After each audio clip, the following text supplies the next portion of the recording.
Hi guys, oh my goodness, I've just eaten breakfast and I've put on some warmer clothes because yeah, but that's the sky. I want to show you where I get my aloe vera. I'm gonna remove this. It was so terrible, difficult to eat with this thing on my face, but it's hard now. That's me helping you hear what's going on. So we're gonna scrape it right off, but I have a new leaf to procure or source. Source is the better word because we're not actually buying it. Had to brush my teeth with this thing on, eat like it's been so tough. Anyway, whatever. I brush my teeth after having coffee. I don't know about you guys. It gets all on the tongue and stuff. Alright, I want to show you the aloe leaf. I actually have two options. Mara. I'll go for the lowlier one. So as to not to destroy plant life. So as to not destroy plant life entirely.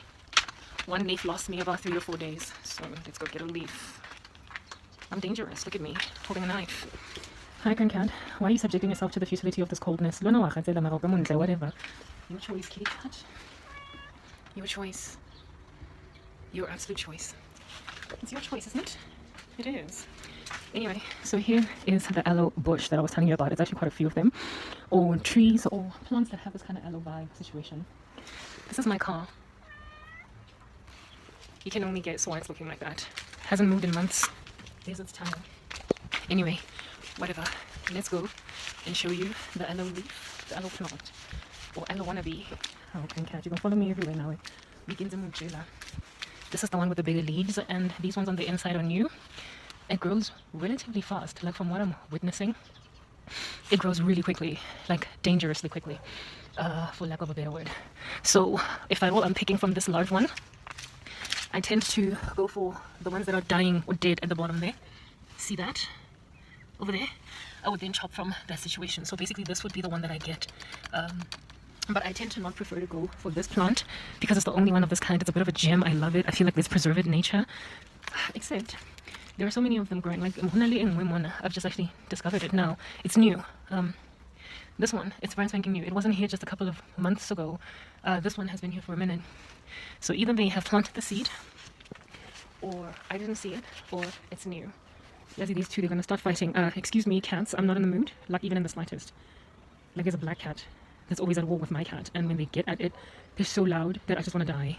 Anyway, right. So between these two plants, I walked around the complex to try and find any other ones, but then I was like, what's the point of going too far out? If at all, we can just stick within our vicinity. So I will never ever be out of aloe. I'm actually thinking of picking that one. But the thing about a big leaf is I'm not going to use it all, and I'm going to have to throw it out because it's going to start to smell. So I just go for the tranquil tiny little leaves in this little section here, and there's more where they came from, quite a lot. Mara, I don't want to homemade on the floor at present. It's damp, it's been raining, and I don't want to walk in there. So because it's damp and it's been raining and I don't want to walk in there, let's go for the other one. I don't want my slippers in the mud, if you know what I mean. Not that they're cute, but I just don't want them there. I'm surprised these two cats are not having a war with each other. Thinking. Okay, let's grab the one at the bottom that I said I would, and then cut it up, and then take it to the kitchen, rinse it, and we shall use it for the next couple of days. I would cut at the very base of it, guys, but I'm not going to need that much. Do you understand? What I could do to preserve its integrity or life is chop just a little bit and use 1, 2, 3, 4 over the next 4 days, and then come back, chop off the part that's starting to like dry up, like this part here that's drying up, and then chop a little further up, 1, 2, 3, 4, so we don't waste it. How's that? I think that makes sense. So choppity chop. Frankly, budget or not, guys, money or not, look at that baby. Look at that baby. Money or not, I prefer it fresh. I have lamented before that South Africa, for some strange reason, or at least the places that I've checked that sell fruit and vegetables don't sell aloe leaves, and I don't know why. I prefer the leaf as opposed to buying it from Dis-Chem. So this isn't even about budget. This is about the fact that I prefer it like this.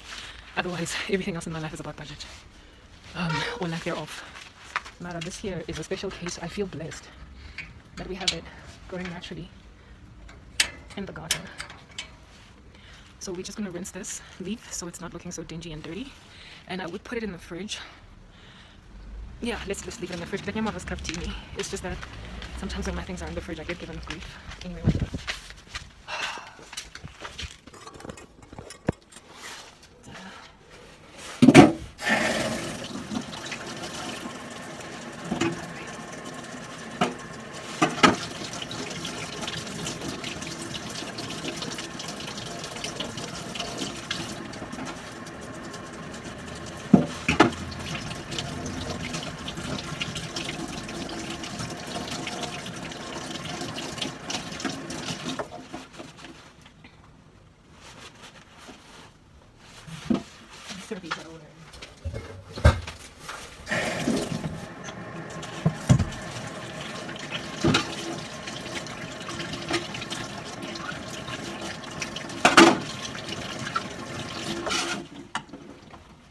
shouldn't really be washing your hands with kitchen detergent, but this is life. So, gosh.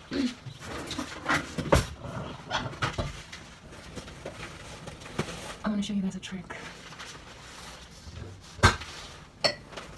You will be surprised at the things you learn when you're in isolation.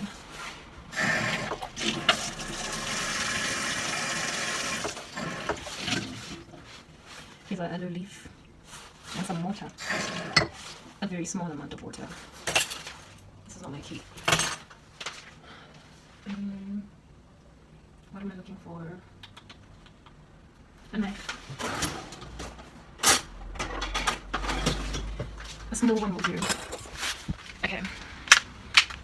I want to show you what it is that I have discovered. You know how human individuals on the planet that love to use aloe on their hair struggle with certain things? I want to show you a trick. I'm gonna do my hair today, I promise. Or maybe tomorrow, I don't know. I keep on delaying the inevitable. Alrighty, so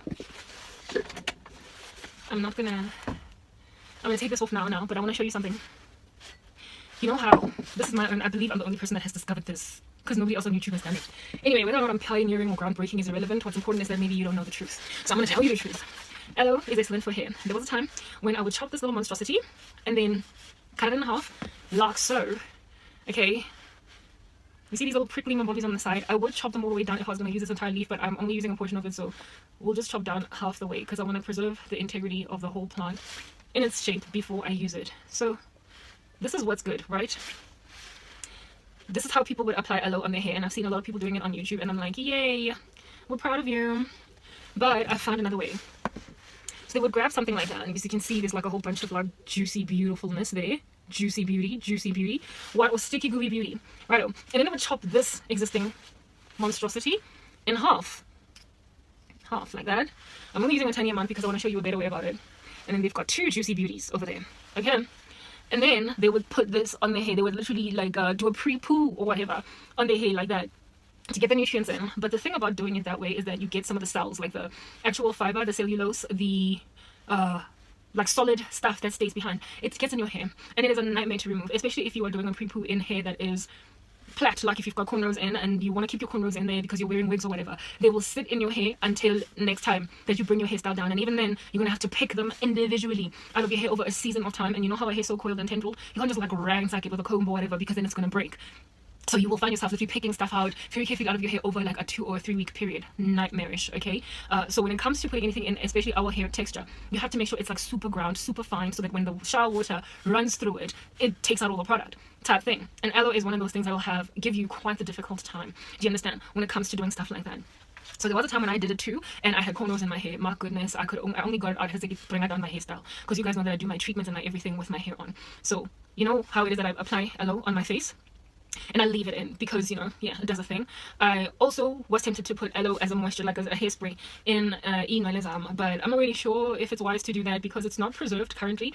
It does go off, so I don't know if spraying it and leaving it in my hair is such a good idea, because anything at all that is mixed with water will start to rot. It'll put you in a little bit of a difficult time. So if at all it's not preserved with some kind of like, I don't know, some preservative out there in the market, it might just cause bacterial overgrowth on the scalp. Because I did try before to try and leave aloe vera in my hair, period, like sprayed in and leave it without washing it, and I got so itchy the next day, and it got itchier as the days progressed until I washed it out, and I figured that maybe it's because there was a flourishing of microorganisms in my scalp due to the fact that literally unfettered raw aloe vera stayed in my hair. So if you want to leave it in, you would have to put a preservative in it. Then that way it's not going to go like all awry on you over time, in which case then it's cool. But I don't have preservative because, you know, we've got all these restrictions in life. So therefore, on the face, it's safe. Why? Because I literally applied for just one day, and then I wash it off whenever I wash my face, and then I apply it again. But in the hair, not such a good idea. But if you want to do it an overnight spray, a pre-poo, then by all means, this is how you can do yourself a pre-poo aloe vera without having to. So there are people who literally, like, they grab the aloe leaf, and then they put it on some kind of a like strainer overnight, and then they wait for the aloe to like just drain or like filter through, leaving the solid in the aloe vera plant. If you don't have 24 hours to be doing that, if you didn't recall to do it the night before, if you did not go through that whole process, it's like task hit a thing. Well, I have discovered a way to do it at the speed of lightning on the same day. Just give it like half an hour, 20 minutes, and it's in your hair. The nutrients, that's what people are gunning for when they put aloe gel in their hair. It's the nutrients, is it not? It's the constitution of all of the nutrients. So I remembered when I was doing biology in high school that there was a process that transfers liquids based on their viscosity from one cell to another, called osmosis. So the more viscose a liquid, the more prospective the results for it to be extracted from it is. So if something is thicker, has a grander viscosity, it can, if at all there is a liquid next to it that is less viscose, in other words it's a bit more watery, to transfer some of the content from that place to the other. So the stronger concentration of viscosity can move into the lower concentration of viscosity. Now, what's more viscose between water and aloe vera gel?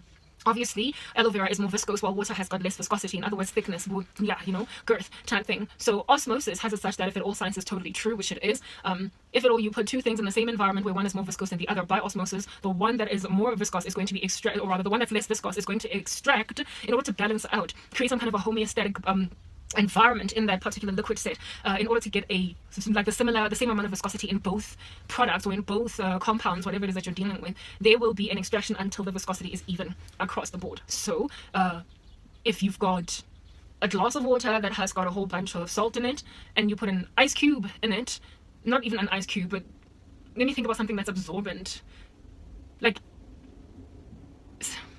never mind salt, let's think even about a sponge. Like if you put a sponge, it's going to suck in that water, right? And if you have got something that's got a solute in it, like sugar or salt, and then you add something that does not have any sugar or salt, the salt content or the sugar content is going to rather transfer to the place where there is no sugar, as opposed to the content that has no sugar in it transferring over to the salt. So if you want to extract nutrients out of a plant, if you want to extract nutrients out of aloe vera, you're going to have to put it in water. Then by osmosis, all of the nutrients, the viscosity, in order to balance it out to create a homeostasis inside the glass, it's going to take it out of the aloe vera plant. So I thought that, okay, that's like biology 101, like just basic plant cellular biology.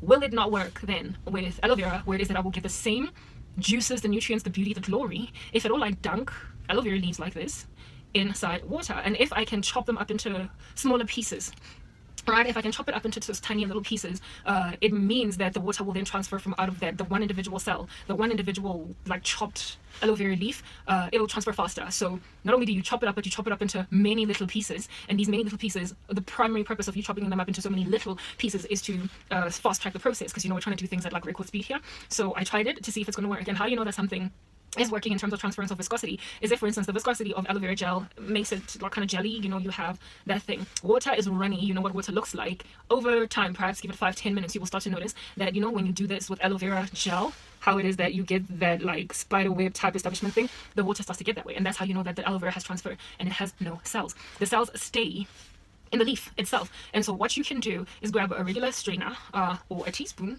whatever, and just pour it into or a cheesecloth or whatever, and then pour that thing into a cheesecloth with the whole solution, and what's going to come out is the aloe vera juice water. It's going to be a lot more liquid than regular aloe vera, because it's a lot thicker, because it's been mixed with water. But it doesn't matter. Mixing it with water, does it water it down potentially? So if you don't want it too watered down, if you don't want the ingredients too watered down, add very little water, like as in a negligible amount of water. As you can see in this glass, I have put in fact, let me just pour a little bit out. Okay, yeah. You see, put this tiny little amount of water, and then in this kind of tiny little amount of water, put in perhaps an entire aloe vera leaf, and you will find that over time, like you can chop up this entire leaf into as many pieces as you want, put it inside this water, and after 20 minutes, most of the aloe vera juice will have osmosised out from the aloe vera leaf and into the water, but it will have left the leaf, the solid particles of it in the leaf. And so all you have, if you just drain it out, grab a spoon, or even use your hand to block it, you will get the aloe vera gel without having to deal with the cells that get stuck in your hair. And that's how you have your pre-poo. If you want as an aloe vera spray, in order to do your hair, to just spray it like on the daily, like right now I need to spray my own hair with something just to give it a little bit of nutrient power type establishment thing. You would then have to add, if you've got it in your possession, just a tiny little amount of preservative, and then have it as an aloe vera gel. And like the spray, like a water spray, an aloe vera water spray, which will then boost your hair growth without giving you itching or anything of that nature. Now, of course, we know that preservatives sometimes can mess with the integrity of the nutrient profile of whatever it is that you're using. That's something that you're going to have to take in your stride. What little loss of nutrient value in favor of keeping aloe vera in your hair might be worth it if you do your measurements type thing. I don't have preservatives, but when I said that I wanted to start a hair and a skincare business, this is the kind of stuff that I have been experimenting with based on the knowledge I'm gaining on the internet and just basic science that I learned when I was in school. I'm like a freaking beast. I'm a genius. It's that basic, and people are actually trying to treat me like ain't nothing to write home about. Anyhow, so just to prove this whole experiment to you, I'm then going to grab, okay, this leaf of mine is facing wastage, basically. I'm supposed to be using it for my skin, but this is more than enough for the next 4 days anyway, so I'm just going to put this in the fridge later. You then grab this monster. Here is our glass over here, and then chop it up. I guess you can split it into half like that. Okay, so I suck at what I've just done now. And then put all of them inside Medzi. And then let them hang inside the water for however long. Of course, you would have to use a lot more aloe vera, but this is for illustration purposes. Already the water is gaining a viscosity. I forgot to show you the before of water, but you guys know what water looks like. I might even go to the kitchen and show you. Like, it has no stickiness to it. This, after 20 minutes, 15 minutes, is going to have the consistency of aloe vera. And then you just extract it. The cells stay in there. The solid particles stay in there. And then you transfer it to a water bottle, a spray bottle, whatever. That's where you have your pre-poo. And if you want to leave it a permanent situation, I want to show you the goopy jelly thing. If you want to leave it as a permanent situation, then, like I said, you'd have to get preservative. Otherwise, you might itch. Like, I had an experiment of that nature that I did once where I put aloe vera in my hair and I left it in, and I was itching like a monster. So, you don't want microorganisms flourishing in your head. That's the thing about leave-in DIY things at home. You can't leave them in. You can't, unless it is from the store, and so it has been preserved by the manufacturer. If you do it for yourself at home, if you do a mayo, not a mayo mask, we call it an avocado mask, a fenugreek spray, you cannot leave it in, because it's going to flourish. The microbiome of your scalp is going to be thrown out of whack, and you're going to be itchy, and you're going to have to wash like more frequently than you would love to, which is a form of manipulation, and it's going to wreak havoc in your hair growth cycle of inelezakho. Cool beans. So while this does its own thing in 20 minutes, let's go take off this mask off my face. Look at off this aloe vera. Moisturize also, and then put the other mask on and do my edits, and I will see you afterwards. I don't know if I'm going to do my hair today. I don't know. I keep saying I'm going to do it, but yeah, that's just my life. Because Tanziki is separated in my legs. So let's go take off the mask. These are all things or projects that I have commenced that people have blocked. Anyway,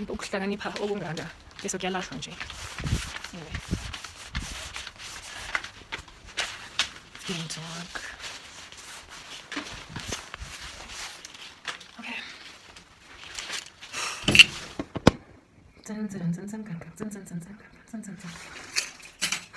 Wash the hands. Let me go get the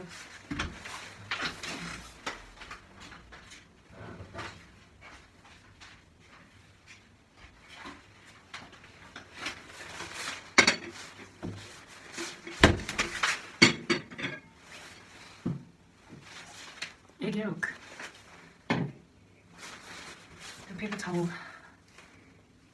Wash the hands. Na, na, na, na.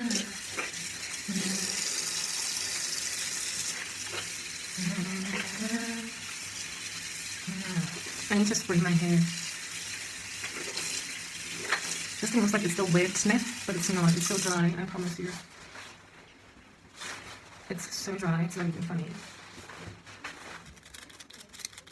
It's dry. Okay, my hands are not entirely dry, because my stuff is not dry. Because whole Alada.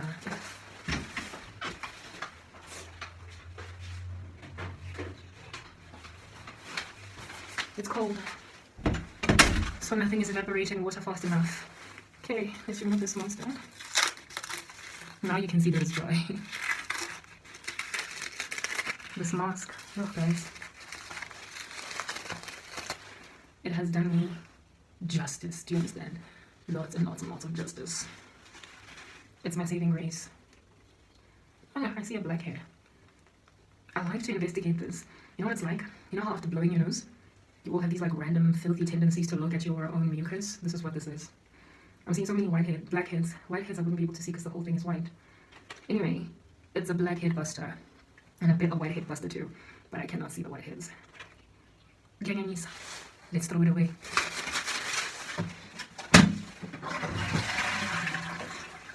I've already shown you this whole process before.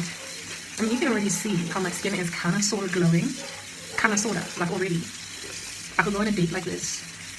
People be like, oh, who is she? She's so lovely. She's so pretty. What about her?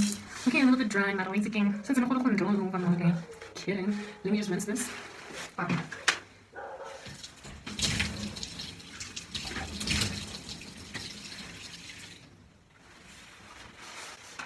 Remember, I already washed my face earlier, so we're not going to be washing it again, just using the masks. And that's it. Some people prefer to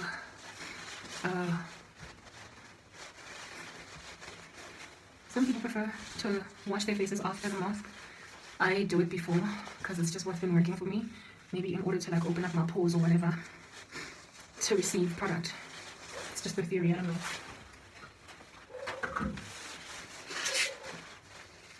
Toilet paper has been restored to the bathroom.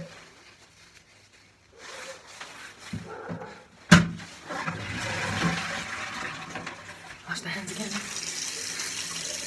I mean guys, my skin, I'm not lying to you. I'm not lying, like even in the slightest. It's so drastically improved. Like so, I see it now again. It's so drastic. Like I can't even. I'm not lying. If only you saw what my skin looked like just a couple of weeks ago, you'd be shocked. Something in my eye, on my eye. It's like ass through the roof. How much? My jacket is getting stuff on it. I'm kumamanga, kabamanga, lisalulaga.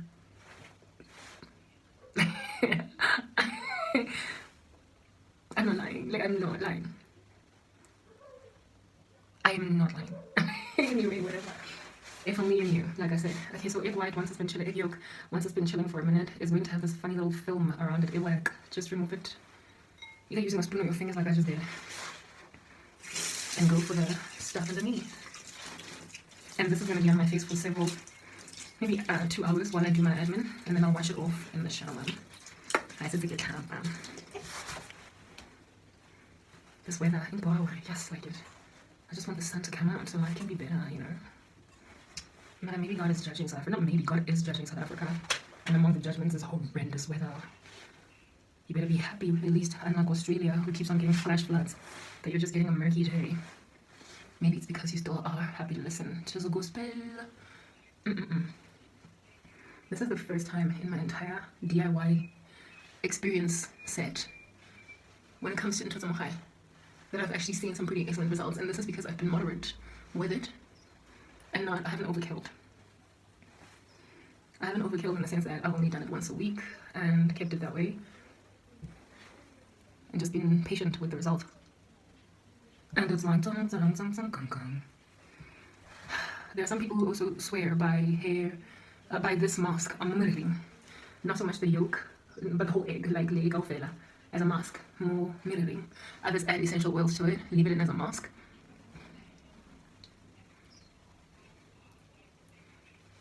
And apparently get 1 inch of hair growth within a week. I'm not sure about that, but I'm yet to try it.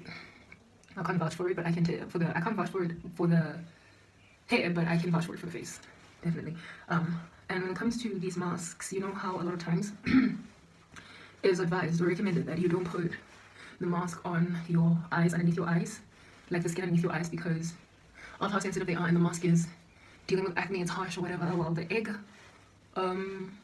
yolk is anti-aging, and it's very highly moisturizing, so it's one of the few masks that you can actually get really close to your eye, like really close, and apply, because it works to rejuvenate like the whole face, and it's not harsh on the skin, on sensitive skin areas, like under the eyes and around the mouth. So you can try that. I don't put masks on my lips because I want to be able to move them. But one thing I do put on my lips is my face wash, like I showed you earlier. Okay, cool. Look, I think I've put in already enough of this. And I'm going to be chilling with this for some time. Don't know how long last time. I think I was in this mask for like 3-4 hours because I was doing admin. But I don't think I'm going to chill out with it like that for that long this time around. Unless, of course, I want to do my hair, like separate my hair from my crochet during that time. Then what do you think? Any advice? I've also put it underneath my neck, underneath my chin line. You might want to put it on your neck as well because it's very anti-aging, but the reason why I put it underneath my chin is because, like I said, I never used to have acne, now I do. And that acne did grow underneath here as well. So I'm targeting it there too. I hope you've been edified. Very soon I'm not going to leave it to smell, so I better shut up. And it's going to get all cracked up. If you do this mask every day, I promise you it's going to burn your face. You're going to feel like you're doing a chemical peel. Don't. Once or twice a week. In fact, twice I think might even be an overreach. Otherwise it will chase up. Meaning, therefore, that works. There's something in it that causes your skin super sensitivity if you overkill. So just be very, about it. Alright guys, look, I'm gonna sign out now and then you'll see me next time. Since I get used to all the stuff on my face, right now I'm gonna be doing everything in the back end, admin, blah blah. No, actually I still need to show you the aloe vera. So let's go bake that and then we'll sign out. That's how much is left. Throw it away. No one keeps egg in J&J after it's cracked out of the shell indefinitely. That is some gross life stuff that you're gonna be getting. Look at the kurazi, you guys. Got the kurazi. Looking like a bag of shine. Hello. Ooh, discussing amazing. Is it me you're looking for? I'm a diva with an egg on the face and I'm glowing like no man's business. Can't nobody tell me nothing different. It's fading my hyperpigmentation. It used to be so bad and now it's not anymore. Because I'm killing it from here to Timbuktu. Hi, why are you so shiny, Karaba? I don't know, hey, like I've got such oily skin. I don't know why it won't leave me alone, so every so often I wake up and I just look like this. Anyway. Oh, it's drizzling outside like this weather. It's just so miserable. Queen cat. Okay. This weather's miserable. The name of my cat is Cranberry Cat, because like who is a cranberry and doesn't have a cat named after themselves? Anyway, whatever. Let's take this monster to the kitchen. Viscosity. Yeah, that's my poo-poo back there. Viscosity. Remember I told you guys about that earlier? Well, let's watch it in action.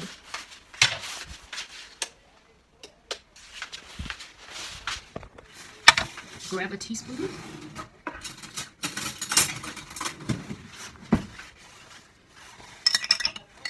It happens on its own. Here is empty glass with some water in it. Mug. Another teaspoon. We have to be like proper scientists. This is regular water. That's regular water. This is water with some aloe extracted out of it.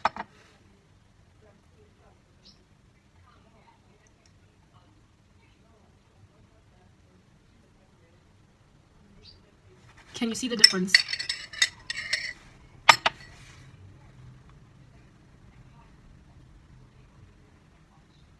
This is thicker, it has aloe in it.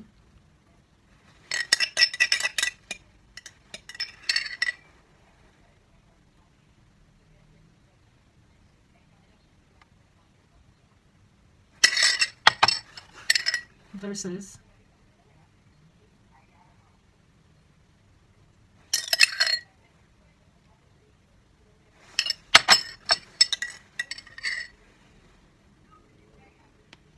do you see the difference? Do you?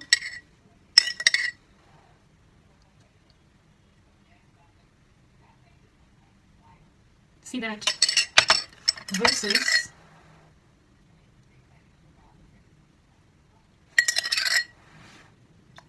that's dunking it fast.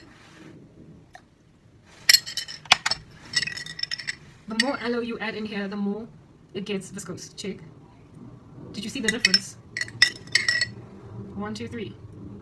There is a massive difference in the consistency or the texture of the water on the left. See that? Massive difference. Again.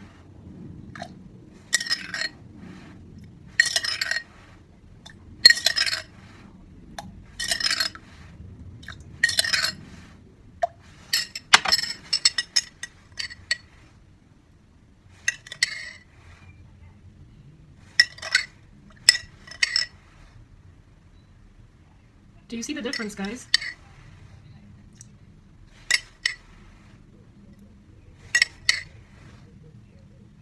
Do you see?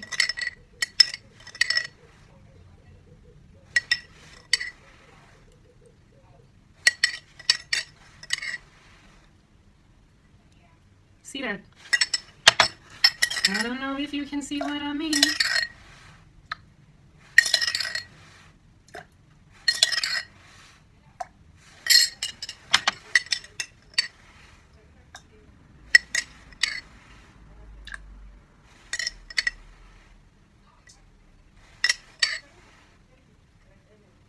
Right.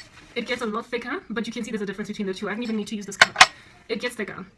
Much thicker if you add like 2 or 3 or 4 aloe vera leaves in a small little chop outs in a tiny little amount of water, and then you have aloe vera extracted without the cells, without, this is just water on its own. As you can see, there are no aloe vera solid particles in it.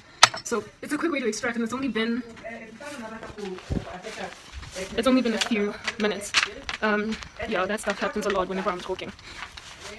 It only happens, sorry, it can get even better than that. The whole aloe vera thing, the thing that just happened now, it happens all the time. Like whenever I'm talking in the kitchen, doing an experiment in the kitchen, and she can hear me from her bedroom, she walks into the room because she knows that my life is really uncomfortable when she's around. She doesn't want me doing anything with myself, so I have to walk out. But that's what it is that I wanted you guys to see.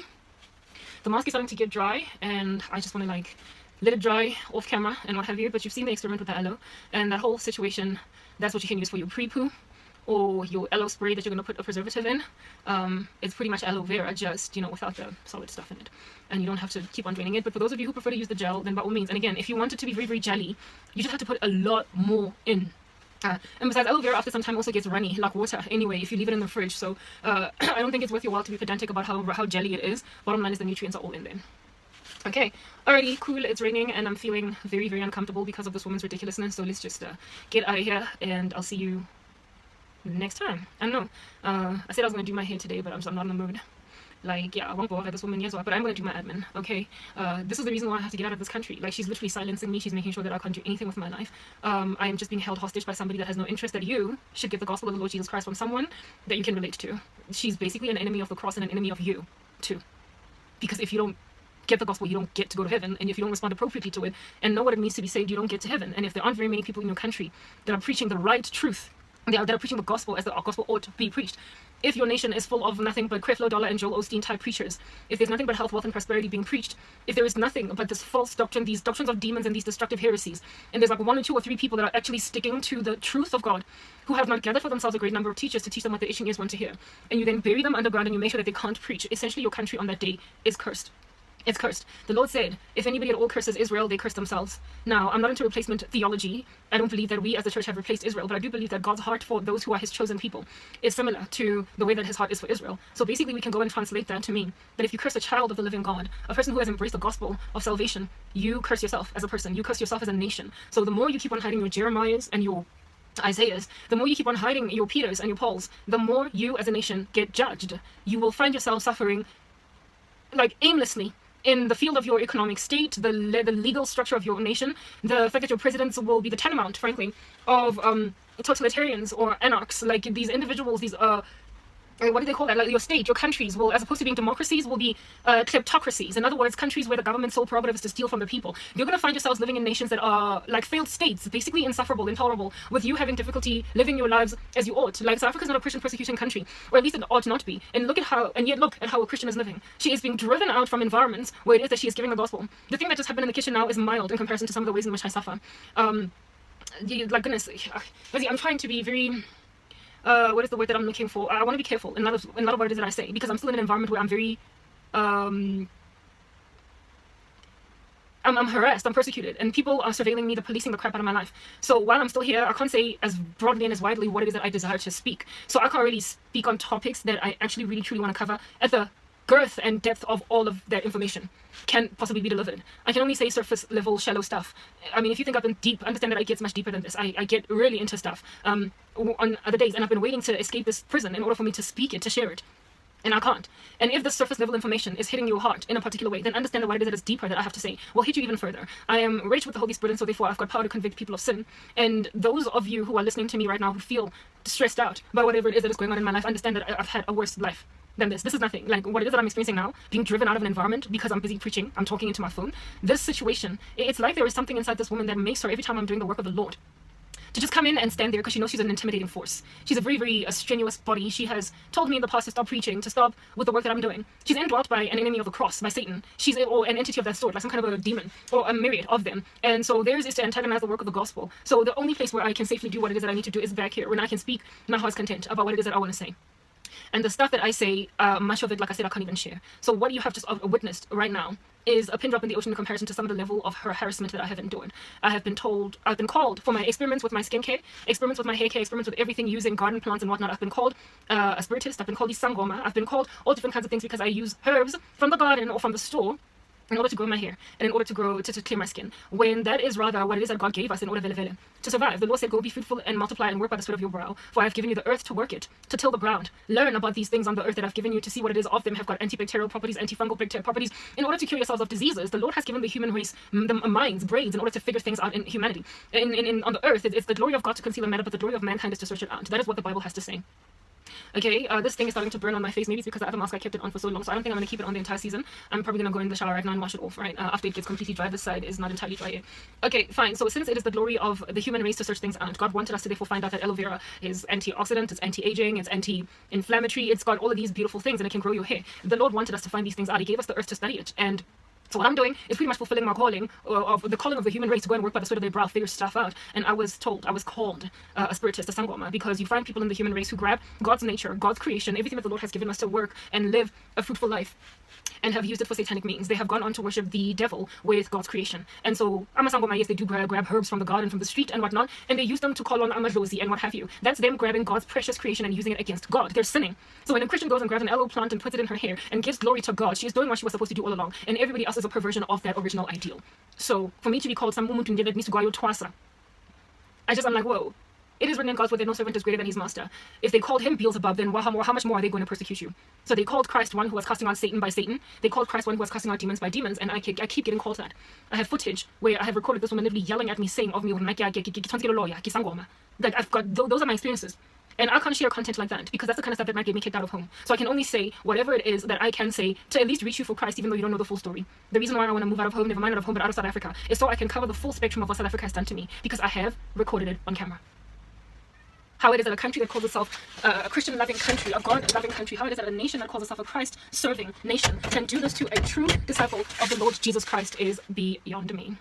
I am going to be done here. I'm just going to wait for this thing to dry. Then I'm going to go take a shower because I thought that I could keep it on for a couple of hours, but it seems I can't because it's starting to burn. But these are my experiences. These are my challenges. These are the things that I go through on the daily.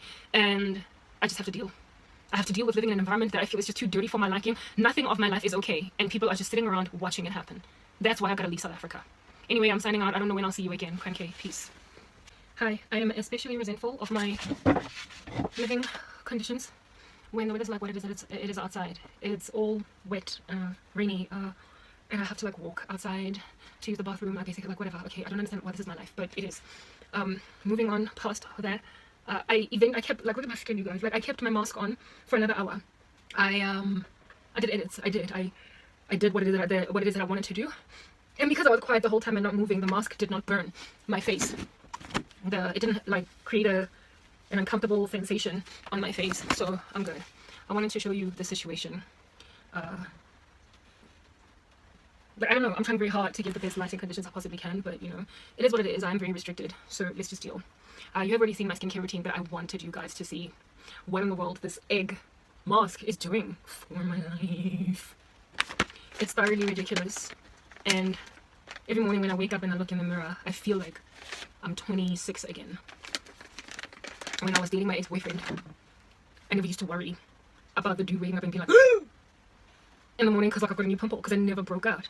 And now all I think about all I've been thinking about when I wake up in the mornings and see my face in the mirror and see all the acne, I worry about the reaction of my husband. I don't want to not be a sleeping beauty, if you know what I mean. And to be a pretty girl while sleeping requires clear skin. People also have, you know, ways of sleeping sometimes, like you be like, you know, but if your skin is clear, it kind of photoshops your ugly sleeping position. I don't know. And is that vanity? Perhaps. I don't know. I would need to repent from that.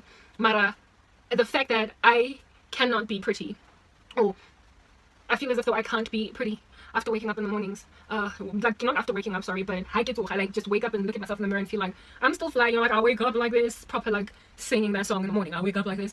If I feel like I can't wake up like this, I feel as if though those people that have broken me, shattered me to a million pieces, will basically get away with murder. Like the husband, the wife experience, the waking up next to a gorgeous woman experience. I don't want my husband to be robbed of that, frankly.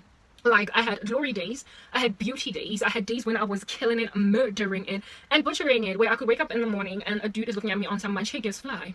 And I, for the life of me, have been going to God. So here's my onion. I have been going to God to ask him this particular thing. Father, I don't want my husband's experience of me in the morning when he wakes up to be anything less than what it is that men that took my body without the permission of your face. In other words, fornication. Guys that I slept with before coming to Jesus. I am in Christ now. And I've been celibate for 11 years now since I came to Christ. I got born again in 2011. And I always like to God, Father, look at what they've done to my life, including some of those random ex-boyfriends. They have made sure that I'm not okay in life, generally. So they can age me. So they can make me this monstrous chick who looks kind of scaly on her wedding day, like a little bit of a skokwane of a bride. First and foremost, if at all it does even happen, they want to take away the glory of my face and my beauty and my glory and my body on my wedding day. Who did never look like a woman that got married late in life or said because hey, and so you get this like creased bride. First and foremost, I don't want that, because my exes will, the ones who hurt me especially with all of their sorcery, that they will be getting away with murder. Like, the men who woke up next to me looking all fly and pretty bouse last time I dated, it was 11 years ago, they are basically going to be giving my husband scraps. Are we serious? Except it's written in God's word that neither eye has seen, nor ear has heard, nor mind conceived the things which God has prepared for those who wait for him. So if I'm waiting on Christ for a husband, essentially my husband is likely a man that is waiting on him for a wife. And it's also written in God's word that he who finds a wife finds a good thing and obtains favor from the Lord. That's me trying to put some air in my face so that the stuff can absorb quicker, right? So therefore, if this guy is obtaining favor from the Lord and he's finding a good thing and he's encountered an excellent thing, an excellent wife who can find, this at last is bone of my bone, flesh of my flesh. That's what Adam said when he first saw Eve. If at all my husband is going to experience that, I can't be this chick riddled on the face with like a whole bunch of acne. I can't be all creased and wrinkled. I cannot look a day older than what I look like with my last boyfriend, basically 11 years ago. I cannot look anything older than 10 years younger than my current age. Because if at all these men have blocked me from getting married, if I get married then, let's say in my 40s, and I am looking like I'm in my 40s, they get away with murder. I have to be such a glorious, beautiful bride that it would be confusing to figure out how old I am. Like, people would not know that this is a woman that married late in life. Thank you that I'm a black woman, so melanin helps out a lot with that, but I also need supernatural intervention to keep me looking plump, young, and that chick, right? So I took it to God, and I was like, Father, there's a problem lana empilweni, because abantu bafuna ukungigugisa and I don't know ukuthi mina ngibayenzeni. But then again, the Lord did say ukuthi, since him they killed and persecuted without cause, they're going to do the same thing to you too as his disciple. So I was like, okay, this is not sterilized, and I want my aloe vera to not have any microorganisms in it that are going to wreak havoc in my life. Where's my hand sanitizer? I have a hand sanitizer. I did, Mara.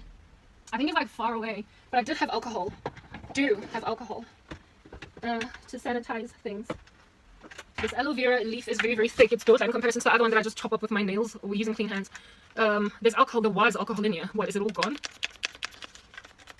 Seriously? No, I'm not going to be climbing umbete just to look for hand sanitizer. I'll be back.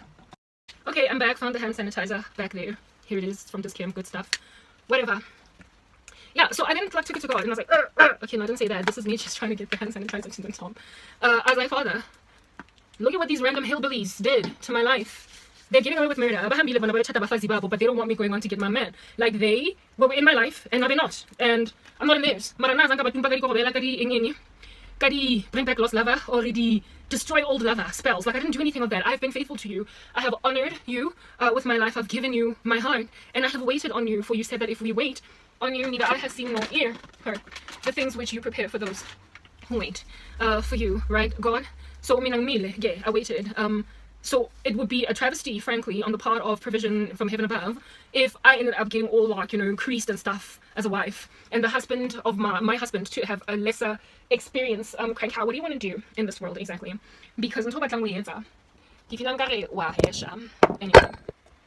look, my life conditions, yes, I'm moving on, like no space, nothing at all, and I've had to work in these tiny little creepy conditions just so and my cat's tail is all up in your grill and that needs to go. Okay, so what you're looking at is the corner of my Mac computer. I hope it's not too distracting. Let me move a little bit to the side. Anyway, whatever. So I was like, Father, no, like that would just be a travesty. It would be an abomination in the worst way. So I believe these scissors are as sanitized as they possibly can be. I want to cut up the aloe vera plant, just a tiny amount, because that's all I need for my skin. A small amount. Okay. Ooh, sorry. I mean, I would have preferred it didn't land on my gown, but anyway, it's relatively clean too. Moving on. So I have lamented, I've taken it to God. I was like, Father, I know that you are not you, if anything, preach against, you rebuke. I feel like I cut too little. You rebuke vanity. You even say in the scriptures, beauty is fleeting and charm is deceptive, but a woman who fears the Lord, that's who is to be praised, right?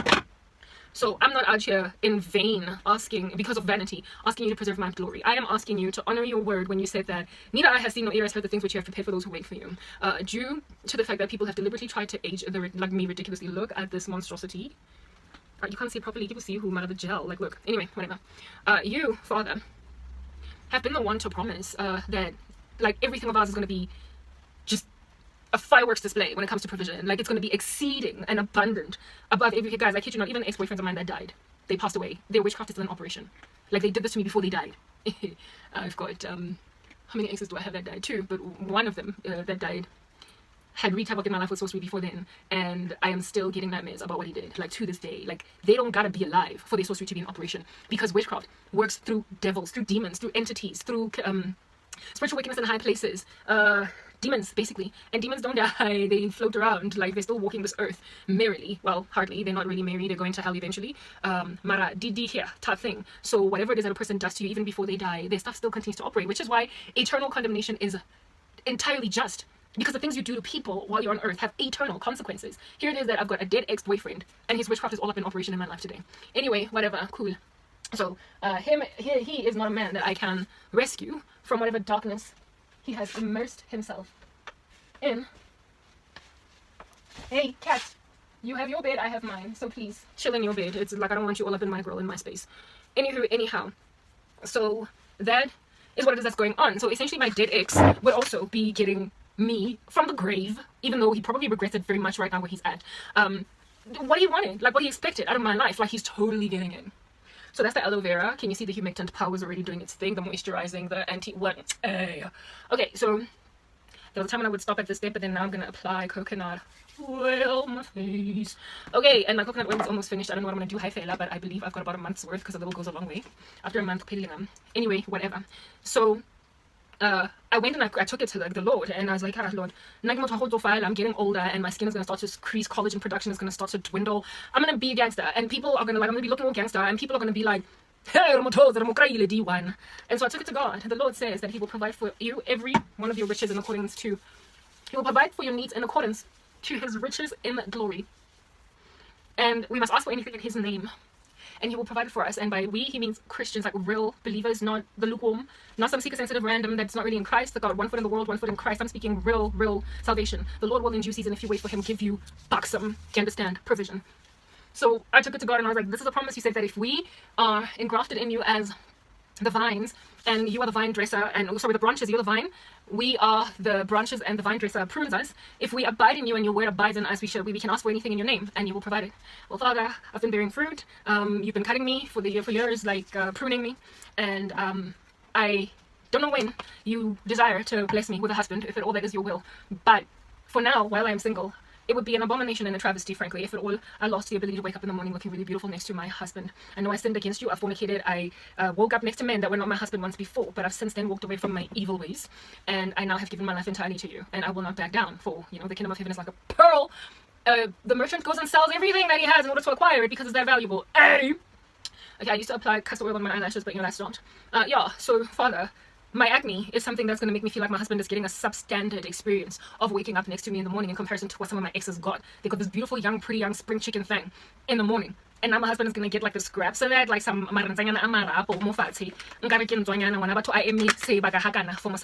Lord, I cannot be less beautiful than I was with my last boyfriend. I cannot be less beautiful than I was with any of these men I ever woke up next to, some of whom made a decision to go and put sorcery on me. So Father, please preserve my skin. Please preserve my beauty. And since I'm breaking out into acne, could you like do me a solid and help me find a way to get rid of that gangster? And he's doing exactly that. Haven't aged a day since I was thrown into obscurity. If anybody were to guess my age right now, I would challenge you to do so. I'm 37 years old. I don't look a day over 26, okay? And so basically, the last time that I was with a man was when I was 26, and I am 37.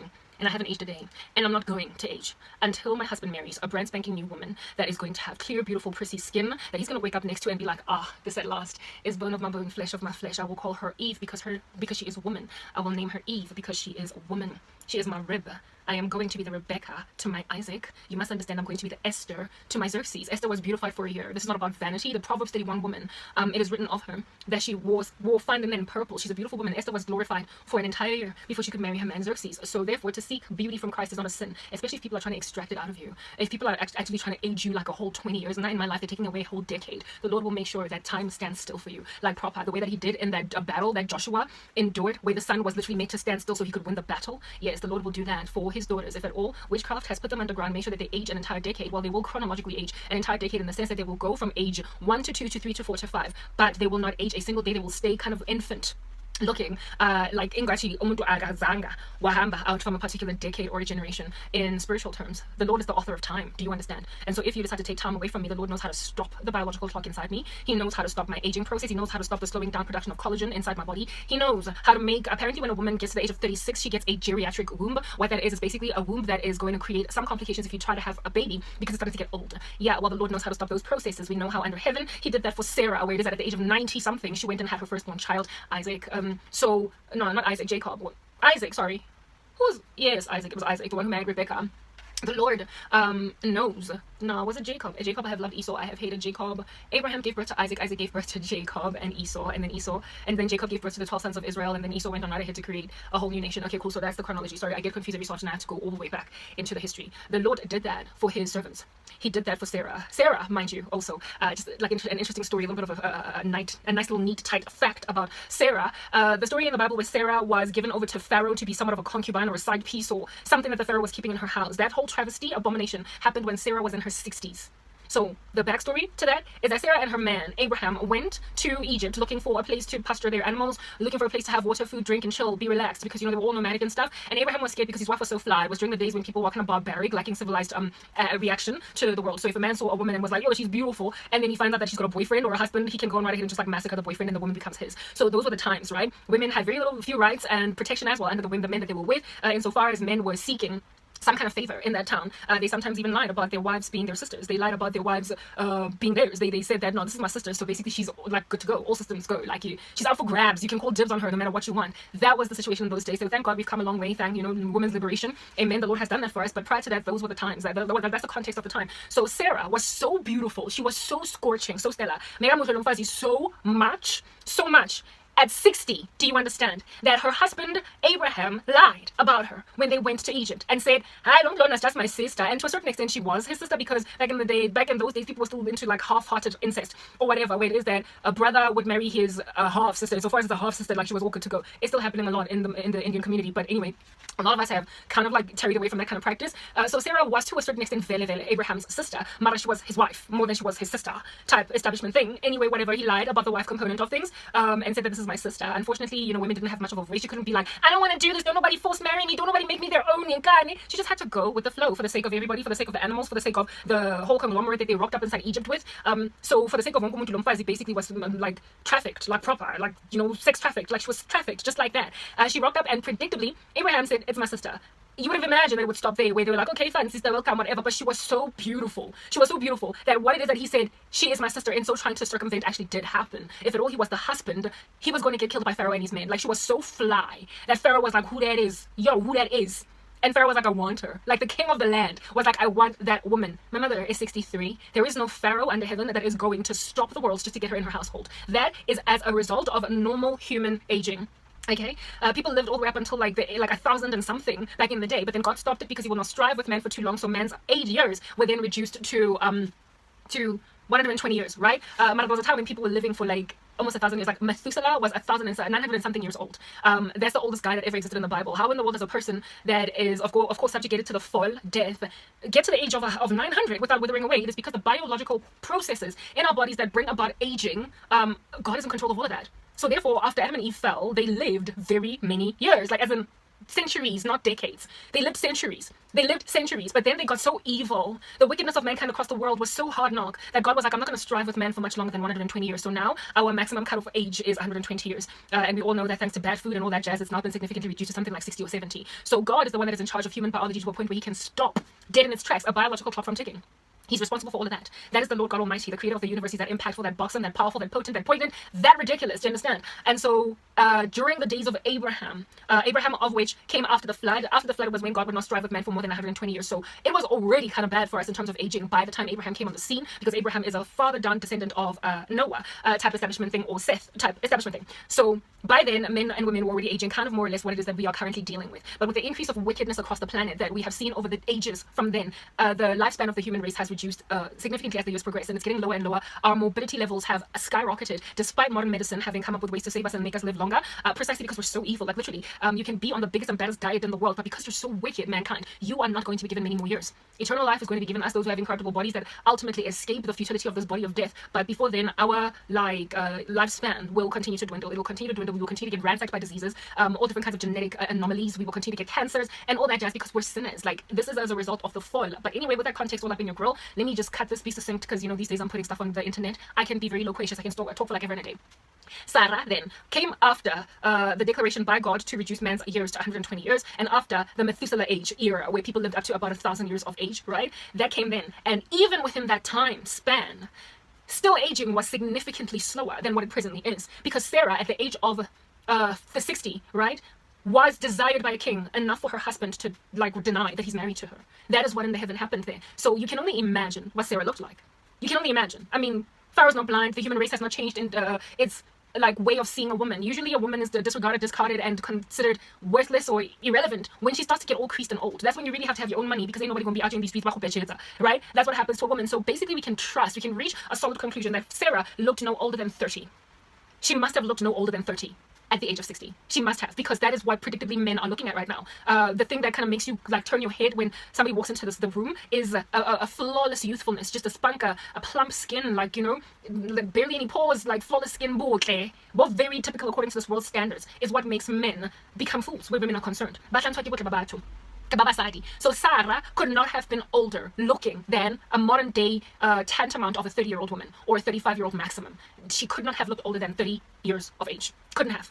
Otherwise, who is this guy? Pharaoh would not have like gone out like that. He wouldn't have gone out on a limb on some, you come into my household. That was Sarah for you. So if God could do that for Sarah, who at the age of 60 looked 90, who at the age of 90 was able to have a baby, what then will he do for modern day Christians who endure so much suffering and persecution, women, that they get thrown into obscurity and squalor by ex-boyfriends who make them live in tiny little shacks like this, so that they cannot be married by the time and stretch their legs? They're so aged that they're going to have to settle in marriage, and they're waiting to be kind of lackluster.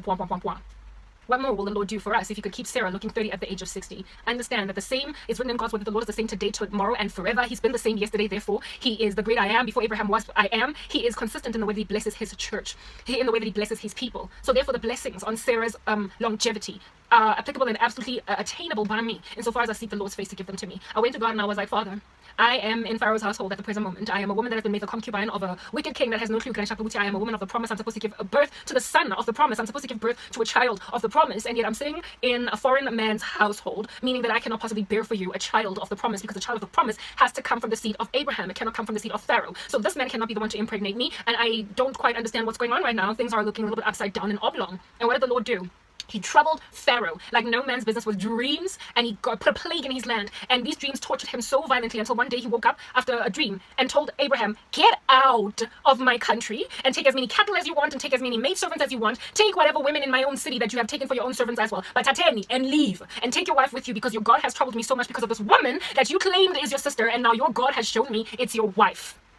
And that is how Hagar came to be part of the conglomerate or the cohort or the camp of Abraham, because Hagar was an Egyptian slave that was a servant of Abraham that then was given to Sarah, and they left. And Hagar was the one that gave birth to Ishmael, the first child, Abraham, that wasn't supposed to be conceived in that way. It was a sin on the part of Sarah because she did not want to trust God pertaining the promise of the baby. So God is the one that intervened directly, like personally. He intervened on behalf of Sarah. God was like, my daughter is lamenting. She's languishing in the household of a man not destined or predestinated for her to be the one to keep her. She is not to be an Egyptian concubine. She is my daughter, and her beauty has caused her a lot of joy, basically. It's been a curse more than it has been a blessing. And so God is the one that troubled Pharaoh, and Pharaoh let Sarah go.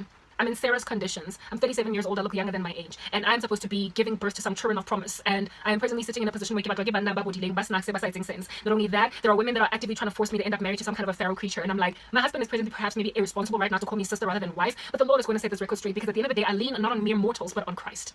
I lean on God, and so He's going to set me free. And among the things that the Lord has given me as a blessing and as a gift, in order that I might not languish in the sorrowful position that I am in, is my youth. I haven't aged a day, and I am so grateful for that. I keep waking up every morning looking for a new wrinkle or whatever, and there is nothing. My skin has never been plumper. My cheeks have never been fresher. The only challenge I have at present, though, is my hyperpigmentation that came about as a result of acne, but that's something that is temporary and it can fade. I'm a child of God. I'm a daughter of a promise. I'm Esther. I am being beautified for a season, and I will eventually marry my king. And when I do, I might even be in my 40s, but I won't look a single day over 26. Watch the space. Having said all of that, then, I hope you've been edified. I'm signing out in Christ's name. I have hair to do. Bye.